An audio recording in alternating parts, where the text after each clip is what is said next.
Hello നമസ്കാരം. Jithu Joseph സംവിധാനത്തിൽ ലാലേട്ടൻ നായകനായി എത്തിയ ഏറ്റവും പുതിയ ചിത്രമാണ് നേര്. നിങ്ങൾ ലാലേട്ടൻ ഫാനാണോ എങ്കിൽ ചാനൽ സബ്സ്ക്രൈബ് ചെയ്യാൻ മറക്കരുത്. ദൃശ്യം എന്ന ചിത്രത്തിലൂടെ ജിത്തു ജോസഫും ലാലേട്ടനും സൃഷ്ടിച്ചെടുത്ത ഒരു കോർട്ട് ഡ്രാമ ചിത്രം കൂടിയാണ് നേര്. പ്രേക്ഷകർ വളരെ ആകാംക്ഷയോടെ കാത്തിരുന്നത് പോലെ തന്നെ നേര് എന്ന ചിത്രത്തിലൂടെ തന്നെ ലാലേട്ടന്റെ ഒരു തിരിച്ചുവരവ് തന്നെയാണ് സംഭവിച്ചത്. ചിത്രം കണ്ടതിന് ശേഷം ഒരു പഴയ കാലഘട്ടത്തിലെ ലാലേട്ടന്റെ ഫീലിംഗ്സ് ഒക്കെ വരുന്നുണ്ട്. ലാലേട്ടന്റെ കഥാപാത്രത്തിൽ ഇതുവരെ കാണാത്തൊരു ലാലേട്ടനാണ് നേര് എന്ന ചിത്രത്തിലൂടെ പ്രേക്ഷകർക്ക് സമ്മാനിച്ചത്.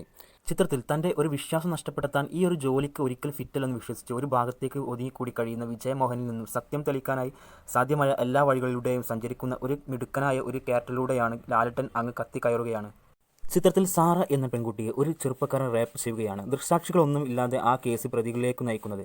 പിന്നീട് സാറയെ തന്നെയാണ് സംശയാസ്പദമായ സാഹചര്യം പരിഗണിച്ച് ആ ഒരു ചെറുപ്പക്കാരനെ പോലീസ് അറസ്റ്റ് ചെയ്യുന്നു. പിന്നീട് പ്രതി നിസ്സാരക്കാരനല്ല, സ്വാധീനമുള്ളയാൾ മൈക്കിളിനെ രക്ഷിക്കാനായി പേരുകെട്ട വക്കീൽ തന്നെ എത്തുന്നു.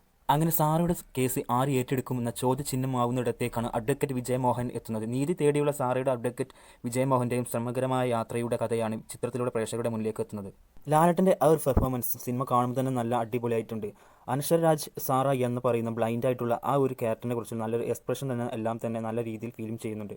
ചിത്രം ഫാമിലി ആയിട്ട് തന്നെ കാണാൻ പറ്റിയ നല്ലൊരു ചിത്രം കൂടിയാണ് നേര്. കൂടുതൽ അപ്ഡേറ്റുകൾക്ക് ചാനൽ സബ്സ്ക്രൈബ് ചെയ്യുക, ലൈക്ക് ചെയ്യുക, കമന്റ് ചെയ്യുക.